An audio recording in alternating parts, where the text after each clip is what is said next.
Podcast take 3. I remember telling Joel, there's something different about this one. And he said, this is what a normal, healthy heart looks like.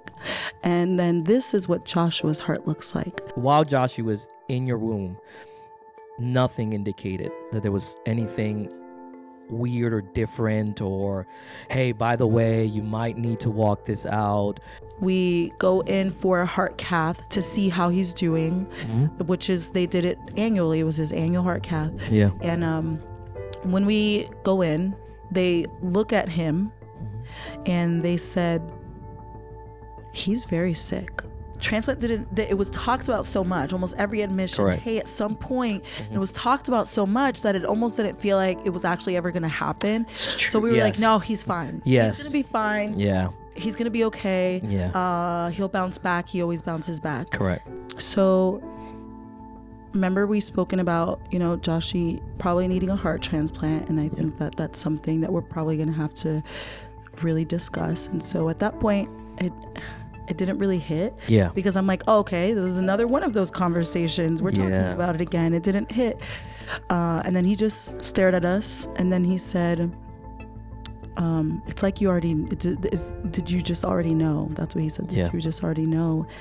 And that's when I realized, oh, he means now. And I said, okay. So what does that mean? Is Joshy going to get discharged and then we go and get evaluated in Gainesville? Yeah. At Shands, what's the process? And he says, no, Joshy can't leave. Yeah. Joshy can't leave. We're going to have to transfer him from here.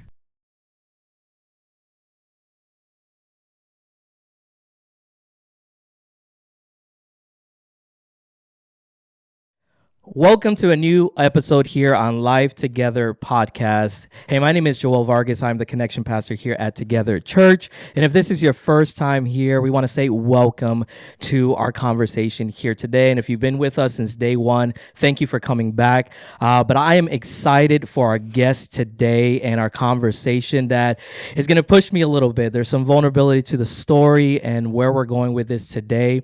But my guest is special for me. And it's my incredibly amazing wife, Abby. Hi, guys. And she is our kids director at our church. She does a phenomenal job with that. But we're really going to dive in deep into our life, where it all started. And if you've been with us for some time and you're part of our church, you know our story when it comes to our son. And I know a lot of people are on the edge of their seat. Oh, they're going to talk about that. But there might be some people that have never been here, or maybe you don't know anything about us. And we're going to take you from the very beginning of our son to the point of last year when he got his heart transplant. And he's 10 years old. And we actually have 2 kids. We do have 2 kids. Yeah. We have 2 amazing kids. We do. We have a 15-year-old that right after this podcast, after today, you're watching this podcast, is going to be her 16th birthday. 16. Shout out to my baby girl, 16, and pray for us as parents to guide her correctly as teenager. And then we have our son, Joshua, that is 10 years old. And that a lot of what we will talk about today and details will be of his life, but it affected us as a family as a whole. But again, we want to go from the very beginning. How did we meet? When did we start? 16, about to be 17 years. Crazy. In August 16th of this year. And how did it all start? I know for me, I know husbands, we can embellish, we can be the white knight, say, it was all this great thing, and then the wives will always bring us back to reality and be like, it wasn't that special, but it happened anyways. But it was in church. Yes, we did. We met in church. We did. We met in church, and Joel was the keyboard player. Always the keyboard player, the pianist. I know. I thought he was so handsome, and I said, you know what? I kind of like him. But you reached out to me first. What? I kind of like him, but I wasn't sure yet. And then you reached out to me first. I did. It was a friend of ours, and I was friends with her brothers. So we were close friends. We always went over to her house and all that. And even being friends, I didn't really catch an eye for her yet, but it's really funny. It was one picture that I saw that they showed me, and for some reason my heart beat a miles per second. You know what's so funny is that it was coincidentally a New York Yankees hat that I was wearing in that picture. Hey, I don't know how I remember that, but it really Yes. was a New York Yankees hat that I was wearing in that It picture. was, and it drew me to her, and I said, "Man, I gotta be her boyfriend." And now I'm embellishing and saying all this great stuff, right? So we got married. yes, no, but Fast forward. yeah, no, and then we were still in church. We were in ministry. She came from a big family as well, a family of ministry, and we started that, and in the same church where we met, we got married. We did. We got married. Married young. We did. Yeah. And we had Michaela. And I was literally thinking this morning, I'm like, how long have we been married? Because Michaela's turning 16. And then I thought, 17 years. But then I had to count back because I'm like, there's no way I'm that old. 17 years. But yeah, in August, it'll be 17 years. Time flies, that's for sure. So, having a teenager, being married, and we've gone through our journeys, and you guys are going to walk this kind of out and see that. But yeah, we got married, had our kid, Michaela, and dedicated at our church. And then in 2014, we had another child. And that would be Joshua, and we'll kind of go through that and while we're going through this conversation, you may hear a voice behind, kind of, because this is our story, so it's kind of awkward to kind of figure out questions or ask it where it doesn't feel so weird, because we're gonna talk about every perspective. What's the cool thing about this, that you get an insight, is that you get to see from two sides of what our journey looks like a bird's eye view of things from every perspective of what we've gone through, the things that were hard to deal with, but the wins that we came out of. So if you hear a voice probably in the background, it's just the Holy Spirit speaking to you. Heed to his call. Get on your knees. I'm just joking. Holy Spirit's name is Trisha. yeah. So, but they'll be asking this question to help us out. But yeah, we're married. We have Michaela. We go through our marriage, and then at 2014, kind of getting to that year, we were getting to have our eventually son at that time in 2014. Yeah. I mean, what's your thought at 2014, being pregnant again? And Joshy's been causing trouble since birth. In like a good way. We love him so much. But it actually took a while for me to get pregnant with Joshy. We were trying for about a year. And I remember the day that we were on our way for Joshy's to do the induction, and we had dropped off Michaela at my mom's house. And on our way to the hospital, I remember telling Joelle, there's something different about this one. I don't know what it is, but there's something different about this one, and he's going to change our lives. And at that point, we had no idea about Joshy's diagnosis. We didn't find out until after he was born. And so it was just one of those Holy Spirit / mom instincts where I felt it. There was something different about him. And I'm glad, because it almost, when I think back, it almost felt like a soft whisper from God. Don't worry, I got this. I already know what's coming. yeah. Don't worry, I got this.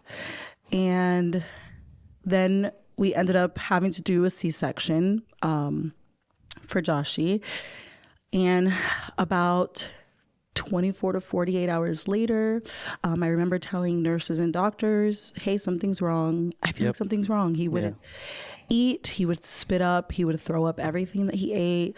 And they would tell me it's just a boy thing. He's a boy. Boys sleep. That's what they do.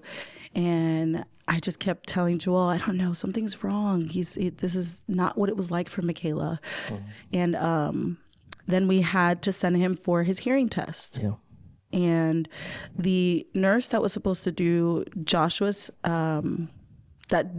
hearing test was actually supposed to clock out. She was supposed to leave. She was at the end of her shift, but decided to help and said, hey, I'll take this last baby to get his hearing test before I leave. So she took him, and she noticed his breathing really weird. And so she said, something's wrong. Didn't even get to do his hearing test, and said, something's wrong. I'm going to tell a nurse. And at first, we were doing, I don't know if hospitals do it anymore, but they used to do this like celebration dinner after you have I remember your that. baby. Yeah. I don't know if that's still, Kenzie, is that still a thing? Yeah, it is still a thing. So I mean, I it do wasn't like the greatest steak. It wasn't the No, it most amazing, wasn't. but It was, you got the cordon bleu, and it was literally chicken breast with a slice of cheese on top and a slice of ham. That was their cordon if we had a bleu. picture, it'd probably I be do have very a picture. sad. The And steak was actually really good. Yeah. But I remember we were eating that meal, and a doctor and the nurse came in, and she didn't come in with Joshy, and I was like, "Oh, where's the baby?" She says, "Well, we're actually going to keep him.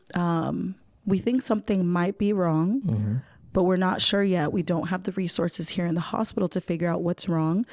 So we're going to have to transfer him to another hospital." And I am a very emotional person. And so I immediately just like went into a panic, which I think any mom would have. And I remember your mom trying to like, "It's okay. No, it's okay. Don't worry. It's okay." Yeah. And I'm like, "No, they seem so worried. They seem so worried something's wrong."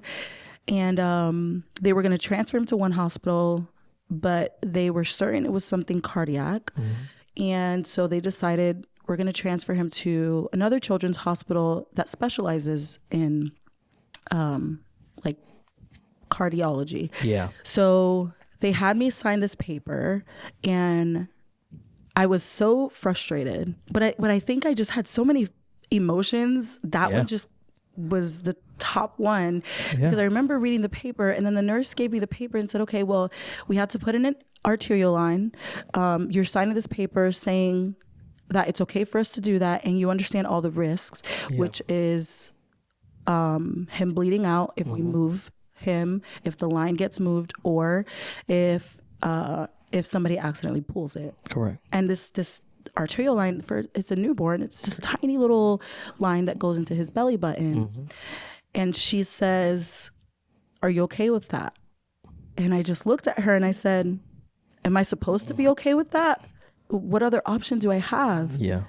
And I'm so sorry if you still remember that moment. I didn't mean to be mean to you. But I just had so many feelings, and I felt like, what option do you have? You want to do everything to make sure your child's okay. Yeah.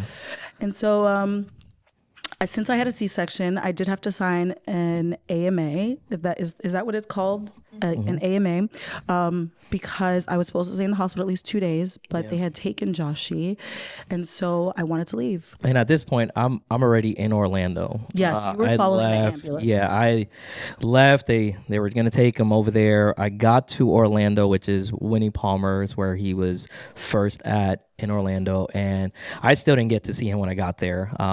They were trying to get everything ready, make sure the doctor's checking him. And I remember I went to sleep in this room that they had. Like a family room. Yeah, and apparently I slept so deep that the doctor did come in eventually to get my attention, to get me to tell me, and I didn't hear anything. And it wasn't until you showed up to Winnie Palmer with your mom. Well, they did talk to you. They did, well, but they were trying to explain the cardiac stuff. Well, but I probably was talking to my sleep. I know. And you were like, "Hey, I don't really understand what's going on. Yeah. They're going to explain it again when you get here." Correct. And so my mom was the one that took me, and I get there and I get to see Joshy, and it's too early for this. And I was just touching him because I remember signing that paper, and they said if you move him, he could bleed out. Right. And so I'm like, how can I hold my baby? How do I touch him? I don't want to hurt him. And a couple hours later, the doctor came by, pulled us out to the nurse's station. Correct. This is like right in the center of everything going on. Right in the center, because the NICU was different. Yeah, so it was. It was like different pods. Yeah. And so we were in the center, and he had a bunch of students behind him. And he was telling us the diagnosis, and he's drawing out these pictures, and he said, "This is what a normal healthy heart looks like, and then this is what Joshua's heart looks like." Joshua has what's called hypoplastic left heart syndrome. And he says, and to just explain it, the easiest way is you're supposed to have 4 chambers in your heart. Joshy only developed 2. And I said, "Okay." And he said, and he started writing it. So Joshy has to do 3-part surgery. and all 3 of them are open heart surgeries. And there's a 50-50 chance these will work. But this is Joshy's best shot. Yeah. The first one will be done in a few days when he's we're going to try to do it before he's a week old. And it felt like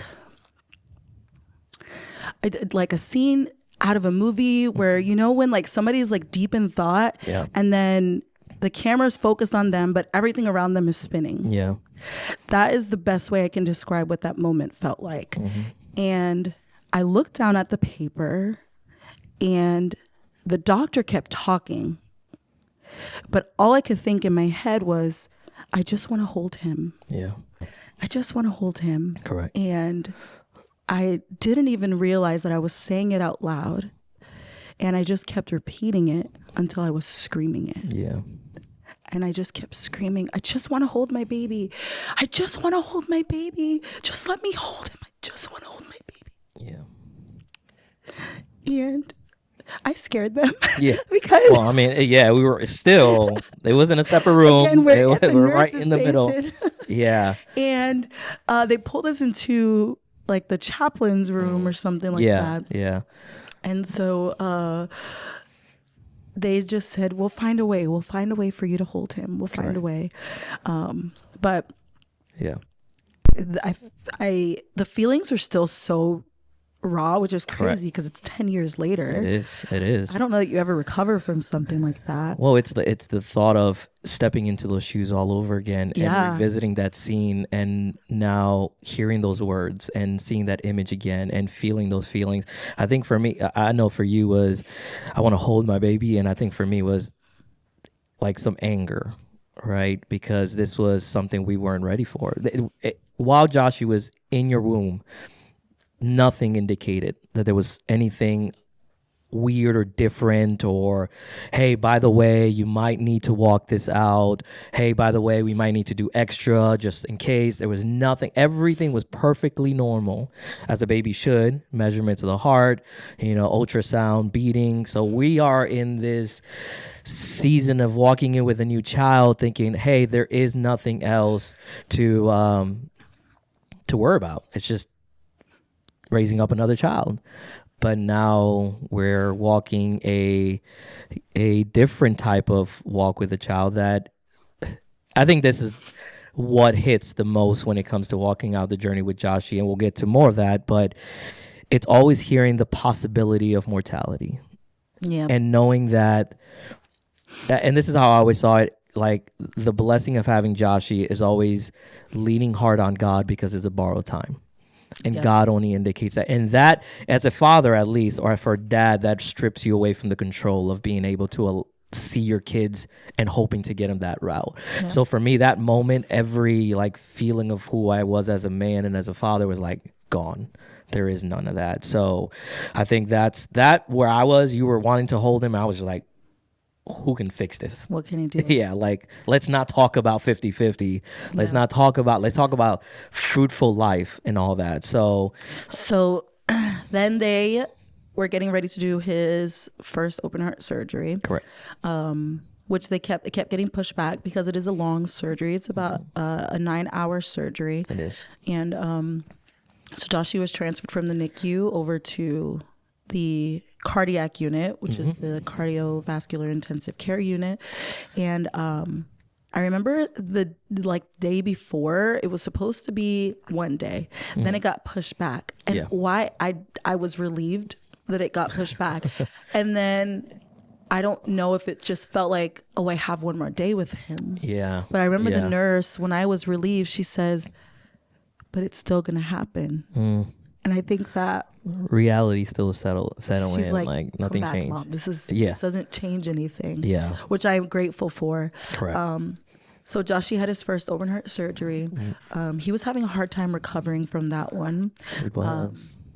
So they said, hey, we don't know why we can't get him extubated. So we're gonna just do a heart cath. Let's see what's going on. And so they couldn't do it because one of his arteries were so narrow they couldn't even fit the catheter. So I remember we were in the waiting room, And we were sitting on like the couches that were in that room, and the surgeon came in, and we weren't expecting to see him because the surgeon isn't typically the one that does the heart cath. Yeah. So the surgeon came in with Joshy's cardiologist, and he said, "Mom, let's come sit at the table." And he explained that they weren't able to perform the cath, and that Joshy was unexpectedly going to have another open heart surgery when he was 3 weeks old. Yeah. And I think that's when anger really settled in for me too.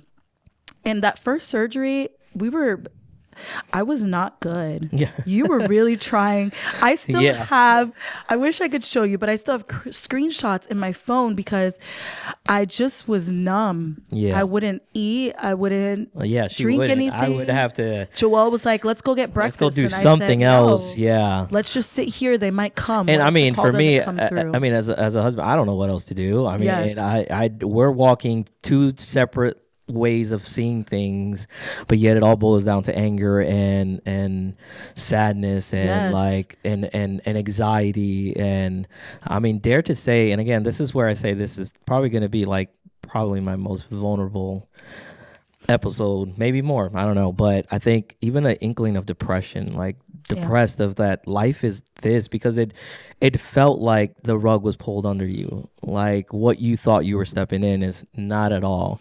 And seeing the struggle of life for such a young baby and attaching to that, there was a lot boiled into it that I was like, okay, maybe selfishly, the reason I was really pulling her out the room so I can be out the room. So I'm like, come on, which you did end up doing anyway. Yeah, I was like, come on, let's go so I can go. You know, you went for a walk. I stayed in the room. Yeah, and he just kept sending me like screenshots of like Bible verses and trying to encourage myself.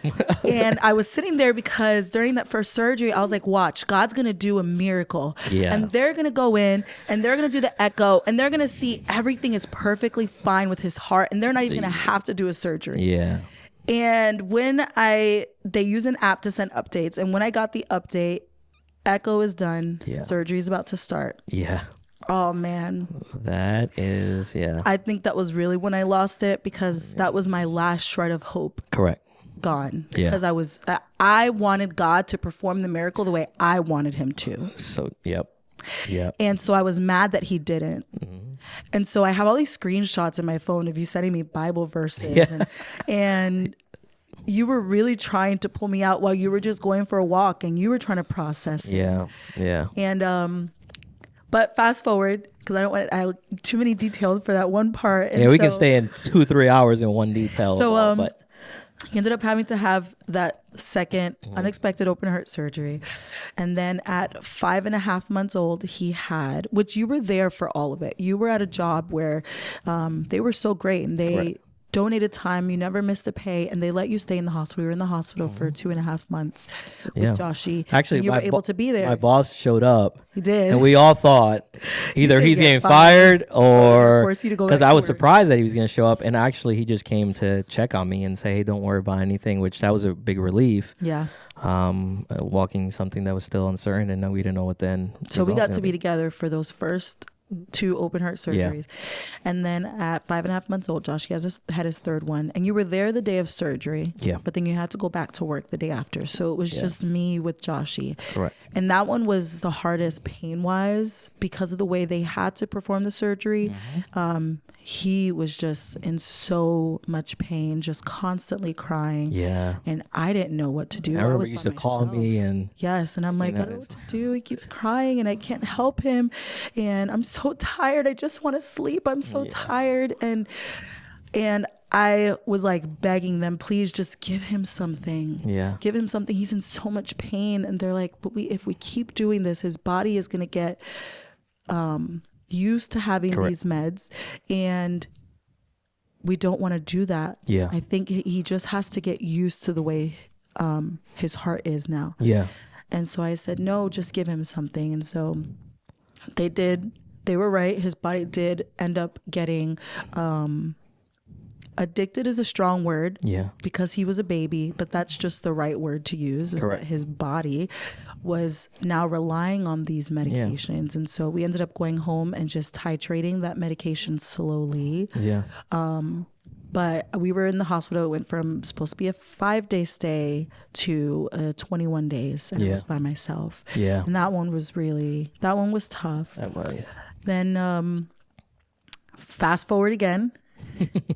And yes. Can you talk about the community aspect of what it was like to have Joshy in the hospital? Yeah. We had people who wanted to be there. We did. We just were not great at accepting that. We were great at closing doors. We were great at we felt like we could just do it by ourselves. Yeah. It would be easier if we just did it by ourselves. That's what, I guess, yes, but I think the strongest voice for me, not allowing people to be a part of that journey and that walk in the community that we needed, was because nobody understood what we felt. Yeah. You do not understand my pain. You do not understand. Okay, now I might cry. Okay. You do not understand what it is to wake up in the morning and not know what that day looks like, because it could be the last. You do not understand the constant news of another news and, hey, we thought, but no. Hey, it's worse. Oh, I thought it would get better, but we're just waiting it out. Hopefully it changes. So living in that constant tension of uncertainty, you do not get it, right? Because it's in your face. It's not like anything general when you're uncertain. It's right there. You're looking at the breathing, living child that in this other sense, there's so much uncertainty revolved around it. And that's something connected. So I intentionally locked out the world and community because I felt like, again, back to selfish feeling, you do not get to feel what I feel because you don't know what I feel. And I think at the time, while we were surrounded by a lot of people who loved us. Correct. There was love and there was a lot of, I want to make sure that I say that right. We were youth pastors at the time. Correct. And so they wanted to make sure that we still looked like we were full of faith. Yeah. There wasn't a lot of room for vulnerability or to be frustrated or angry. And so we didn't want to hear the Christian cliches. We did not. We didn't want to. I had already heard that in the beginning. And you said that God would perform the miracle and he wouldn't get that first surgery. And here we are 3 surgeries in. And there's no miracle. And there's no miracle. Yeah. And so there was definitely just that pressure. Yeah. To want to be a good Christian. Yeah. Yeah. And it felt like you couldn't be human in a human situation. And that could have also just been pressure from ourselves. It's true. And this is also giving grace to everyone that tried to be in that place with us, is you do not know what to say. Yeah. You do not know what to do. You do not know what to ask for. Yeah. I don't know if there's a right or wrong thing. There's no book to write, be like, all right, these are the questions you should ask. This is the thing you should do. But again, we didn't want to be, I guess in a way, we didn't want to be an experiment for you guys to figure out how to do it, because there's so much pain involved in this. We're just going to figure it out ourselves. Yeah. And like you said, we didn't want to hear the cliche. We've been in church all our lives. We're pastors' kids. We've heard all scriptures that you use. We've heard them. We've heard them in preachings, but also in tough situations. We've heard all the phrases and cliches from the stage, the altar, but as well as in the hospital. We don't want to hear that. Yeah. Because right now, none of that seems real to us. This is real, and none of that is going to give us what we're looking for, which was ultimately the miracle. We wanted our son to be fully healed, and that's where we were at, and no one could give us that, and we were hoping in God. So obviously you telling us God can do it was like, well, we just got the news that God didn't do it. So how do we mend that? So we shut the door to community, and it was a very, very difficult months in the hospital because we didn't have community. It isolated us. It allowed us to step in zones of depression and anger. I think the worst thing was my anger for God grew through those months, and it took a portion of my vulnerability in my heart to hear God say, it's okay, you're angry, but doesn't mean that I'm absent. Right. And that's like my motto through my life, because of those first months, I heard that. Nobody else told me that. There wasn't a scripture that was sent to me. There wasn't a pastor that reached out and told me that. It was God, because I was so angry. I shut out everybody else. And the only one I wanted to hear was God. Like, I even shut you out. You know, I didn't want to hear what she had to say, even though I was the one sending the scriptures, and I didn't even want to hear what I wanted to say. Mm-hmm. I wanted to hear what God had to say. And that's the biggest thing that hit me. It says, you know, just because I didn't perform, it doesn't mean I ain't working and I'm absent. And that was one of those gut wrenching moments, like, okay, but wasn't that I opened the door to community. I still didn't want it, because it required vulnerability. And also, I don't know that there's a right or wrong way to do things. That's a tough thing to walk through, a tough journey to walk through when it's your child. And so I don't know that there's a right or wrong way, but I would say that the only right way is to let people in. Yeah. It doesn't matter what it looks like or how you do it. Keep people close and don't cut them out. And so Joshy had his fourth. You're better with details than I am. Yes, it was his fourth open heart surgery when he was around 4 years old. It was in 2018. Okay, yeah. And we ended up finding TC shortly after that. Yeah, God led us to the doors of Together Church in Lakeland. And I only came because there was a backyard barbecue. And I was like, ooh, free food. And so she came for food. I was reluctant to come, to be honest. We both were. Yeah. I mean, it's hard. Finding a new church is like finding a new home. It is. And you want to make sure you find the right place. And God was ready to transition us and was leading our hearts and that time period to go where he needed us to go without us knowing any of the details. Again, God's not a God that's going to give you the details for what he does. Obviously, we realize that. But yeah, he led us to the doors of TC, and once we got here, at least my experience for TC was the very first Sunday that I was here. Again, I've been in ministry for a while, and everything becomes a routine, and it becomes everything about you is the ministry, which maybe I'll touch on that in this conversation. And I learned that's not how it goes. But because I knew how ministry went, nothing affected me. God became just the checkbox for me. So I remember the first time we stepped in here. At that time, that was the first time I cried for worship. I don't cry. That's why you guys are going to get a preview of me crying here. Take that with you, because I don't cry as often. Abby does that for me. But that Sunday, I remember I cried my eyes out. And I was like, okay, God, I'm reluctant. I'm fighting you, but you're telling me this is what we need. Yeah. And I remember that like it was yesterday, like the first tears out of worship. So, nowadays you'll catch me crying in the corner when the worship happens. You won't see it. So, but yeah, that was my experience coming here. Well, especially when you grow up in church, there was some church hurt that we carried. And I remember being told once when we were asked a lot for church, and I wanted to say no, and I said, God comes first, but then it's our family, correct, and then the church. And then they told us, well, isn't God part of the church? So then the church should come first. And so there was a lot of hesitation. Do I want to do this again, even though it's a new place? Correct. But God definitely tugged at our hearts that day. And we met some people here that really just got us connected. And I remember getting us in the car. See, it's not me saying I sound like Joelle. I remember us walking back to the car. When we got in the car, I said, we had a long list of churches we wanted to visit. Then I looked at him and I said, we're not leaving, are we? He's like, no. This is the one.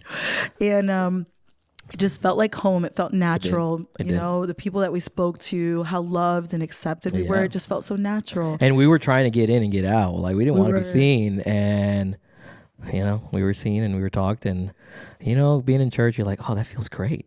That feels great finally. And that really hooked us in, and Yeah. we said, well, this is the place. Like, this is the place we want to do life, and wherever God's going to take us. And obviously we still had some things we had to walk out that we weren't open to, and again, we didn't understand that. That's what brings us like to the power of at least plugging into the right place where God leads you and how God led us, because community was non-existent for us in that journey, but God knew where we were going, and he needed community to be a big part.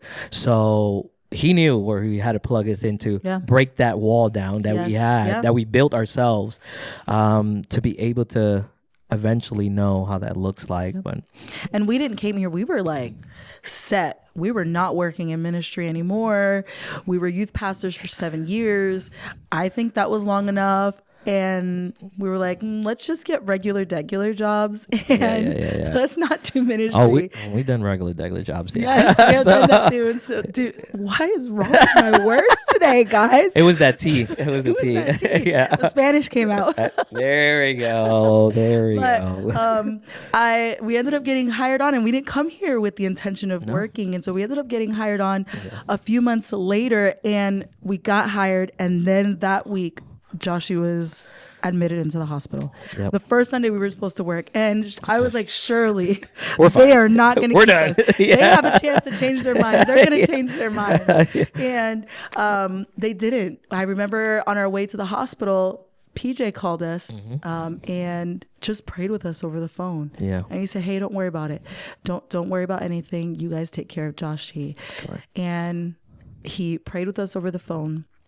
We go to the hospital. If you don't come to our church, that's Pastor Justin, by the way. That's what we call him. So just they're like, PJ, like, who's that guy? So throughout his, at that point he was 4. Throughout his 4 years, there were a lot of ups and downs in regards to his health, and so he would get really swollen because his body was retaining fluids because his heart wasn't functioning well. Yeah, he would get so swollen that his eye would be shut. His eyes would be completely shut. He would wake up like that in the morning and just be like incredibly puffy, like. And so they would tell us, hey, you know, at some point Joshy may need a heart transplant, but we're going to try to get his heart to last as long as possible before we get to that point, because a heart transplant comes with its own journey. Correct. And so we want to make sure that we just keep him as healthy as possible. Yeah. And so that was for about, oh man, your details. Long time. it was longer than I can remember my detail, and sometimes I can't. It was longer than we expected, right? Because hearing the news of heart failure, you're like, okay, then it's just. Well, that was that day. So that was the day that he ended up getting admitted. We correct. Yeah. And that's when we found out that Joshy was in heart failure. Correct. They said he was in the early stages of heart failure. And at some point he's going to need to go to Gainesville and need a heart transplant, but we're going to do our best. He said it could be next week or it could be next month, or it could be a few years. We might be able to get a few years out of his heart. Yeah. And so I was so broken. I remember calling Miss Jamie and telling her the news, and I felt so just like hopeless. I'm like, this has been so hard. How is this getting harder? And so every year was getting harder for him. It was getting really hard for him. And physically you can even see it. He was very blue. And he was, I mean, he got to the point of like purple, dark, like just color, like just, it was, but this is the thing, like even walking through those years and seeing that effect of his heart failure, it became very routine still. Like it didn't bother us. We knew, but it's just part of what he has to deal with. And it's funny, we didn't realize how like bad his color was when you're talking about physically, but now that we have so many pictures, thank God to Abby, because she takes pictures of everything and recording everything. When we look at it, we're like, oh my God, this kid, he was dark colored blue, purple, and other people could notice, but obviously people are being generous and nice, and they're not going to point out like, why you look like other that. people had some people did healthy kids, so they'd be like, wow, Josh is really blue today. What's up with that kid, you know? But now realizing is like, whoa, like the journey and the years of heart failure right in front of us. Yeah. But I don't know where our perspective and our mind shifted. Like I just don't know where to put my finger on that one. I think we just didn't think that. to me, Yeah. transplant it was talked about so much, almost every admission. Correct. Hey, at some point, it was talked about so much that it almost didn't feel like it was actually ever going to happen. So we were like, no, he's fine. Yes. He's going to be fine. Yeah. He's going to be okay. Yeah. He'll bounce back. He always bounces back. Correct. And so Joshy's 9 years old. We go in for a heart cath to see how he's doing, which is, they did it annually. It was his annual heart cath. Yeah. And when we go in, they look at him and they said, he's very sick. And I said, okay. And then they said, we'll be right back. And they left and they came back and they said, we're not going to do the heart cath. Yeah. We don't think he's strong enough for that. Correct. We need to get him on some medication. Yeah. So we're going to admit him. We're putting in a central line. And especially when you have kids who have been in the ICU and have been really There's sick. indicators. And you hear central line. Yeah, it's oh, worse than what it seems. This is definitely worse than what we thought. And Yeah. so he ended up getting admitted. They started putting him on a medication that the last time he was on that, he was after his last open heart surgery, which was when he was 4 years old. They gave it to him after each surgery just to help support the heart until it got used to it. And so when they mentioned that specific drug, I was like, why do they have to give him milrinone? Yeah. Why do they have to put in a central line? What's going on? Correct. So we were with Joshy, cardiologist comes in. And say in a few months, he's been in school now before this. Yep. And while he was in school, we did see a rapid decline. Yeah, he didn't bounce back. He didn't bounce back. His energy was incredibly low. Like, we knew it. Like, but obviously, there's a side of like, nah. Yeah. It's just him being a kid. You try to, but obviously he's different when it comes to that situation. But it wasn't until he had these consistent coughs every single morning. Yes. And it was bad, and it was just, he wasn't sick. It was just, it wasn't a sick cough. So we were like, what's going on? There's no fever, there's nothing. And that was an indicator of his heart. And I remember he got his albumin infusion, and usually he bounces back. Yeah, and he would be great. Energy's like double. But this time around he didn't. I remember even talking to Trisha. I don't know if you remember, in my office, and crying because I always cry. And I said, I don't know this time. Why isn't he bouncing back? I'm worried something's wrong. Yeah. Why isn't he bouncing back? Correct. And so we knew we were going to go in for Joshy's heart cath, and so it was just one of those God mom moments again. And I said, why don't we do something? Why don't we stay at a hotel? Yeah. Just one night. I remember that. And let's just have fun before we go into this heart cath, because they might keep him a little bit longer. Yeah. And so I'm like, she's just, she's thinking way over, way too much on this. Yes. But, and so we ended up staying at a hotel. We picked up the kids. We surprised them. Yeah. And we stayed at a hotel, and we spent, 2 days doing that. And we went to the hospital. That was when they said, hey, he looks really sick. We're going to keep him. Yeah. And so the next day, the cardiologist comes in, and he sits down. And Joshy's previous cardiologist he is an amazing man and is not dramatic. He doesn't feed into my drama.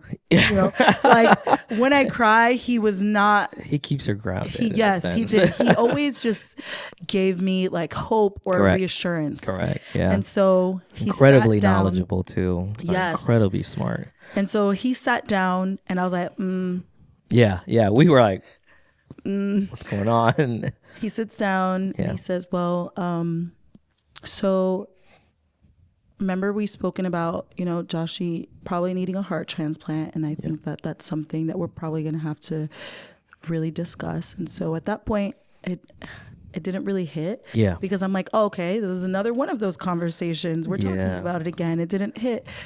And then he just stared at us. And then he said, it's like did you just already know? That's what he said. Did you just already know? And that's when I realized, he means now. Mm-hmm. And I said, okay. So what does that mean? Is Joshy going to get discharged and then we go and get evaluated in Gainesville Yeah. at Shands? What's the process? And he says, no, Joshy can't leave. Yeah. Joshy can't leave. We're going to have to transfer him from here. And so I looked at Joelle. Yeah. One word that sentence that he said is, "There's nothing else." There's nothing else we can do. And This that is my one, option. I think that for me sunk in there. Yeah. Like, wait, the people we depended on, the people that we hoped his life would be in their hands, is staring us in our eyes now and telling us there's nothing else. There's nothing else they can do. That was like, huh. So the room just went Yeah. so quiet. And we always knew we would be here, Yeah. but it's different to actually be there Yeah. and be in that position now. You can prepare yourself for it. You can psych yourself for it. You can say all the great verses to get you ready for that season. And when you're in it, everything else goes silent. Everything else gets harder. A lot of things happen, but yet at the same time, nothing happens. Yes. I think we both just froze. Yeah. And we just stared at each other. And then I said, okay. He said, I'll let you guys just take in the news. We'll come back in if you have any questions. Just write down your questions, because when you're high emotion, Yeah. you think about all these questions and then you forget about them. Yeah. So write them down, because we want to be able to answer them. Yeah. So he left, and we just stared at each other. We didn't know what to say. Yeah. And then I said, I gotta go. You're like, no, we have to talk about this. And I said, if I don't get out of this room, I'm gonna scream. Yeah. I need to get out of this room.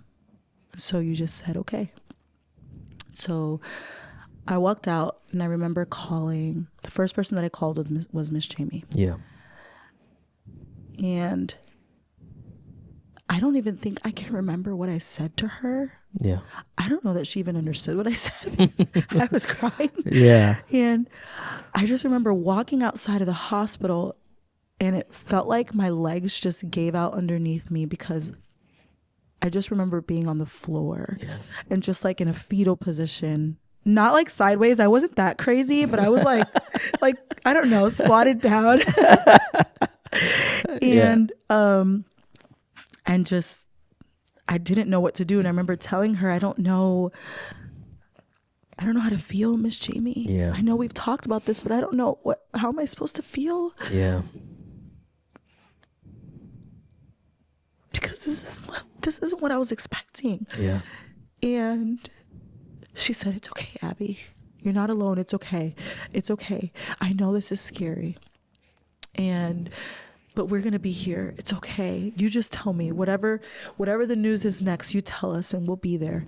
And I said, but I don't have anything. I don't even have clothes. The clothes that I have, I didn't pack enough, and I don't have clothes, and we're supposed to go straight to Gainesville. And she's like, it's okay. We'll bring you stuff. Yeah. And so she did. She drove all the way out there. Mm-hmm. And I don't know if there's a lot of people that I would trust to buy me underwear. This is Shout out to Kenzie. This is how real it's. Yeah, this is and this is the part of community that gets a little. Do I really want someone shopping underwears for me? Yes. Like that's my mom going out there buying underwears for me. So So So what did you feel in that moment? Because I know I have really big feelings. Yeah, no, I mean. So I suppress things. So in that, again, going into everything's happening, but nothing's happening all at the same time. And I go into it, and maybe this is a natural instinct, I don't know. But all right, I can't feel, I have to protect. So how do I protect? Obviously, in the level of what that was, there is nothing to protect because you have no control. But I guess that's the only thing I felt like I could do. And what I am always routinely doing is, okay, what's next? Yep.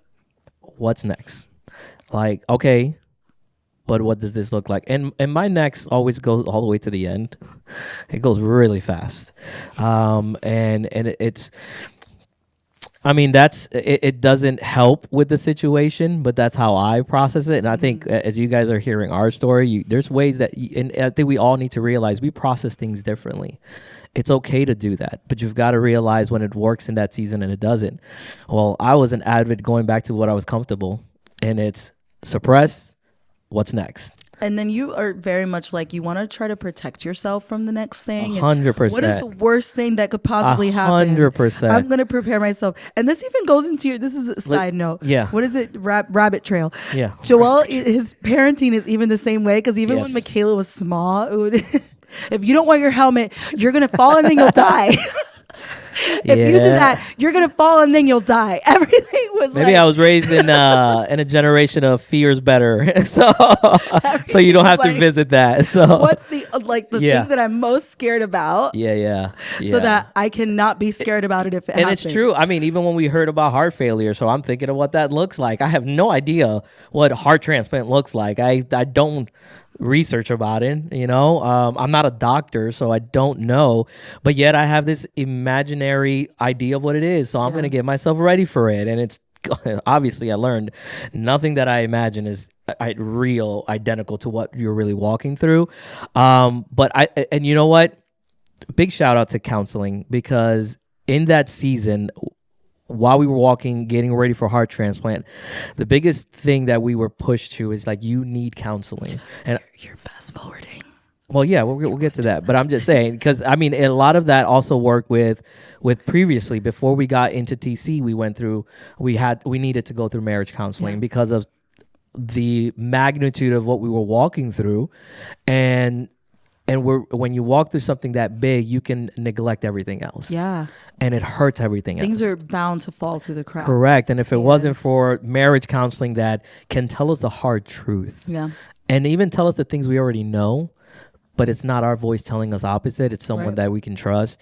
It allowed us to get to positions and places and spaces that now we needed because someone was willing to tell us, I get it, but you're not seeing this. So yeah, I was fast forwarding. So where were we at with that? So that was supposed to be one of Trisha's questions. Yeah. We're just throwing it out there. So, but bringing it back before we get to that point. Yeah. The whole process to transfer to Shands, that was, oh gosh, I think it took like 4 days. It took so long. It did. And that was just like sitting at the edge of your seat constantly. Yeah. So we get transferred. Joshy gets transferred. I ride in the ambulance with Joshy. Yeah, I head out. You follow, and we get there, and the doctors talk about, hey, we might be able to help him. Yeah. There might be other options. We can send him to Children's Hospital Philadelphia. They might have things they can do there before we have to do a transplant. There was a lot of things thrown out. So many things that were like, okay, maybe we're not there yet. And so ultimately they were like, hey, we're going to do all the testing. Mm-hmm. I think Joshy's best chance is transplant. Yeah. But we can't tell you for sure. We have to discuss him in our board on Monday. Yeah. And so Kayla was still in school. So we were, okay, Michaela will just miss school that day. And we'll be here together to find out what the answer is. Yeah. Then they ultimately changed their mind and said, no, we're not going to discuss him until the following week because we want to make sure all of his tests come back. I'm going to hop in there real quick. We love University of Florida Shands. They're amazing, incredible team, phenomenal in what they do. But this moment got me a little. And you see the craziness that it takes that journey to walk out, that not everything is black and white, right, and exactly like you wanted to, but so that week, so they decided they were going to wait, is what they told us. So you took Kayla, came back to Lakeland. I stayed in Gainesville with Joshy so that Kayla could go to school, and then come that Monday, they do rounds at 9 a.m. every day in the ICU, and so I really wanted to take a shower desperately, and so we had friends coming. Beth and Patrick are coming so that they could sit with Joshy while I took a shower. Yeah. And so they were on their way. very early. And then, around 10 o'clock, I feel like, is when they finally reached Joshy's room. Yeah. And the doctor pulled me out of the room. Yeah. And he said, so we decided to go ahead and bring Joshy up in our meeting. And as of yesterday, Joshy was listed. Yeah. And it was one of those freezing moments. I just stared at him and I didn't say a word. And he's like, so we'll update you. You'll get a paper that says that he's placed on the transplant list. Yeah. And we want to keep him here. Yeah. We want him to stay inpatient until he gets his heart. Correct. And I said, okay. And he said, do you have any questions? And I said, no. So I walked back in the room and again, just trying to keep my composure because Joshy is watching and I don't want to scare him. Yeah. And he's like, Mommy, is everything okay? And I'm like, yeah, everything's okay. Everything's okay. He's like, are you sure? Yeah. Are you sure you're okay? Yeah. Yeah, I'm okay, puppy. I'm okay. And a few minutes later, Beth and Patrick get there. Yeah. And I had already called you at that point and told you. And you were like, what? No, I didn't. I wanted to be there. Yeah, They said something. I was so mad. I didn't want you to be there by yourself. And you were so upset. But it's hard because like, every family functions so differently. Yeah. And so our family is just, we have to do everything together. Well, not only that, I mean, so there's a weight of me that I carried into the heart transplant portion of our journey because the years of Joshy's surgery, I felt like I was absent. I didn't know what that weight looked like. I didn't know what being in the hospital consistently and hearing the terminologies that you can just say with your eyes closed or, what does this mean or medicine. So I felt like, man, this is the opportunity I get to be part of whatever this is. And it's heavy. It's heavy. And then hearing that when you called me, I felt like, oh man, I set myself to be part of that and it was taken away from me.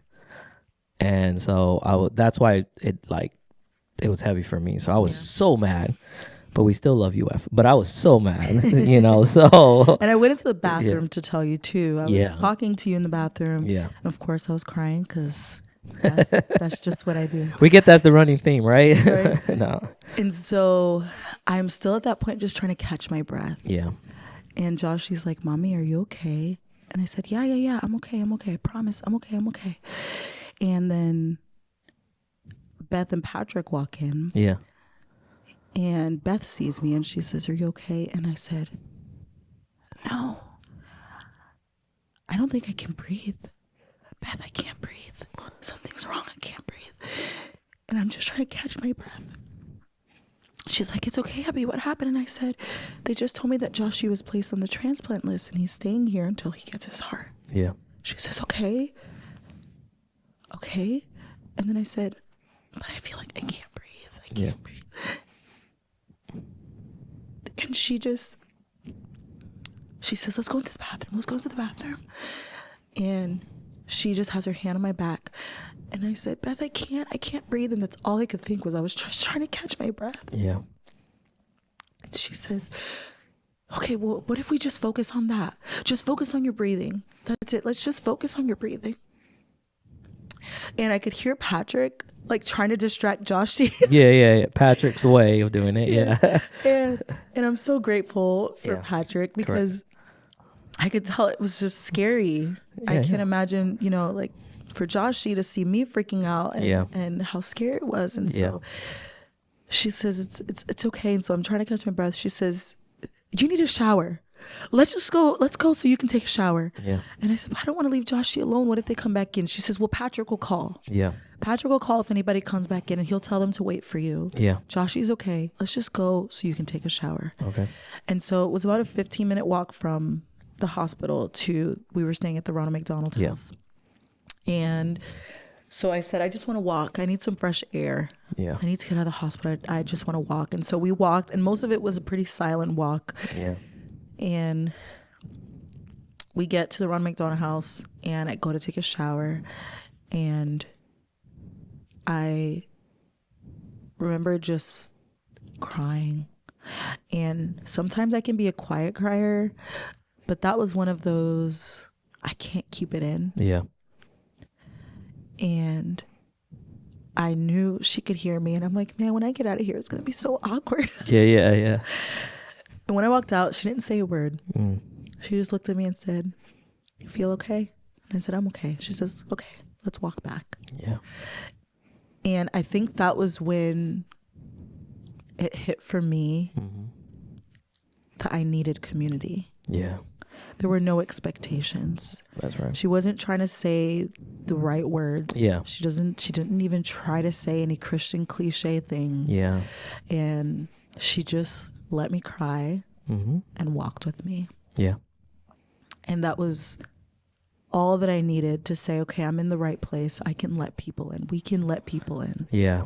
They're not expecting anything of us. Yeah. They're letting us be because while they don't understand, they know Yeah. that we're allowed to feel what we're feeling. Yeah.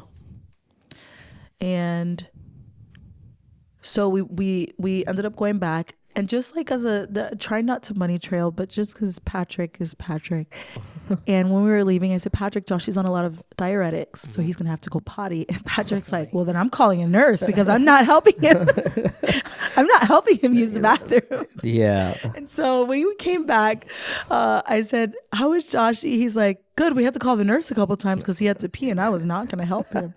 And Joshy was not offended by that. He thought it was the funniest thing. And Of he had course, had me Joshy there would. to distract him. And so Joshy was asking when we would go home. That was like the biggest question. Yeah. When are we going to go home? Yeah. And so it was talking to him and just telling him, well, actually, we're not going to go home. We're going to stay here because your heart is really sick and we have to wait for a new one. And at 9 years old, that's really hard. That's a lot to understand. Yeah. And his, like, for kids, it shows up differently. Yeah. And sometimes he's a crier like I am. And sometimes he just gets mad like Joelle. he's both sides of yes. So. And also, how do you explain that to his big sister? Yeah. How do you explain that to she was 14 at the time. How do you explain that to her? Yeah. And it was really hard. It was that whole thing. It wasn't just that journey, but then it was like, okay, Michaela's not little anymore. She was 5 when Joshy was born. Yeah, we could keep her away from we could seeing keep all that. the scary. But now it's different. She different. knows. Yeah. Yeah. She wants to be there. That's her little brother. Yeah, she wants to be there. there. So yeah, I mean, but so he's listed. You know, we're waiting, and it wasn't until our first call that we got for. So he was listed in November. Yes. And we got the first call. Hey, we have a heart. And so we were on. And that was I was on my January. way back to Lakeland, and you were with Joshy at the hospital. Correct. And we're on this long road. Yeah. That has no signal. If you live We're like around 30 here, minutes. you know that road. Yes. It's just this long road for 30 minutes, and there's no signal. Yeah. And I see 352 pop up. Yeah. And it said healthcare. And I knew it was at that point like 7 something at night. Correct. On a Wednesday. And I looked at Michaela and I was like, oh my gosh. She's like, what? And I said, that's Shan's.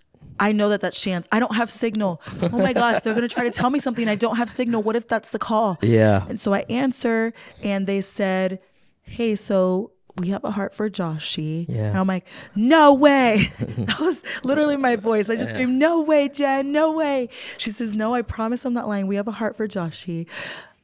Surgery is set for the morning. Yeah. So I'll call you back and give you more details. And so as soon as we got off that call, I called you, told you the news, called Miss Jamie, told Miss Jamie the news. On a Wednesday night when we're having prayer Bible study. Yeah. And she runs into the sanctuary to tell the church there. So what we hear is everybody was screaming. Yes. You know? So you told me, I told Joshy, he was excited. And one of the things that was most difficult in the waiting was, and this is one of the things that I learned as we waited, it was the shift of the questions at the doctor that they always asked about Joshy. It started obviously with the medical stuff, his just energy. How is he, using the bathroom? How is that? How is he eating? And it gradually shifted from his body to his mind. And at that point, of receiving that first call, or even before that, he started showing a disinterest in everything. Yeah, except for Fortnite. But except for Fortnite. Kid, yeah. I mean, now he's kind of growing up. But anyways, so he started shifting that. He didn't want to be around anybody. He didn't want to go out for walks. So they would always encourage us to get him out and walk, move, get out in the air, space, just get him out of the bed. Do not allow him, because obviously the longer you're there, the mental side declines quick. He gets into delirium, and that's a dangerous place to be, because once your mind declines, your body responds to where your brain is at. Yeah. So it was interesting that every day they would ask, how is he doing? And not, again, physically, it's how is he doing mentally? They would always ask, did you get out the bed today? Did you go out, walk? Yeah. There's an event today. Are you going to go out there? And he was like, he got to a point that he just didn't want to respond. Yeah. I mean, like, we had to talk to him, like, yeah, you got to be respectful. You got to say something. So for me, being able to get that first call, because you don't have a timetable. So that mentally your son is getting into the worst place because he doesn't feel that there's hope. Yeah. And you're like, I want to give him hope, but I don't know what the timetable looks like. And when January hit and we got that call and I told him, we have a heart for you. They have a heart. His face changed. He said, this is literally what he asked. He said, that means we're going home. And I was like, yes. So then what happens after? So then, like 30 minutes later, I get a call and they said, hey, I'm so sorry to do this, but we had to decline the heart. It was too dangerous. Yeah. Some blood results came back and we knew it just wouldn't be safe. Yeah. But don't worry, the next one, it'll be soon. Yeah. I'm so sorry. Yeah. And everything just kind of like shut down. Correct. Yeah. Yeah. And to make those calls. Yeah. Hey guys. Scourging and. So they called back and said no heart. Yeah. Yeah. And that was so hard. I was going to go back to Gainesville, but then I knew that wasn't the right thing. Kayla has school. Correct. Yep. We have to go home. Yeah. Yeah. Before you continue the story, can you give a little bit of context of how specific a heart has to be? Yeah. So it's not just the blood type. He's 9 years old. He's a small 9-year-old. Correct. So he's in a category. Yeah. So they do like a certain age group, because it's not just the blood type, it's also the size of the heart. Correct. And so it was an age range. Yeah. So he could do as young as 7, as old as 19. Yeah. That was the age range that they gave us. Yeah. And so it was that. And the donor heart had to be completely healthy. Yeah. It couldn't be any type of infection, any type of anything, no antibodies, like this whole thing, because they have to think about rejection. Yeah. And so it's a lot of details. Yeah. And sometimes everything comes at once, and then everything else kind of trickles in. And so that was one of those. Yeah. And they told us, and again, it's one of those things, but you're at this breaking point, I guess, and we're like, just a relief to get one, right? After there was this silence for months of nothing, to hear that's great. And you forget that they always tell you this from the beginning. They said, hey, you're not certain of that transplant till the actual heart is already in the patient. Until the surgeon has the heart. Yeah. We could turn around at any point. And they can have him, again, ready for surgery. And when I say him, Joshua, prep for surgery, already back there. And there could be anything that shows, and they can stop it then. Yes. So obviously the excitement was because finally relief, but forgetting that's the reality of heart transplant. That's the truth. Like, okay, that's not abnormal. It feels worse because it happened. Yeah. And they told us it could be a thing. Yeah. But again, you can't prepare for that. You always hope that's not going to happen to you. Yeah. No, that's not going to happen. Yeah. And so we ended up waiting another 4 months. Yes. Before you get into that, you literally have 6 minutes. So I don't know if you want to start this Because you would only have 6 minutes. Yes, that's true. Yeah.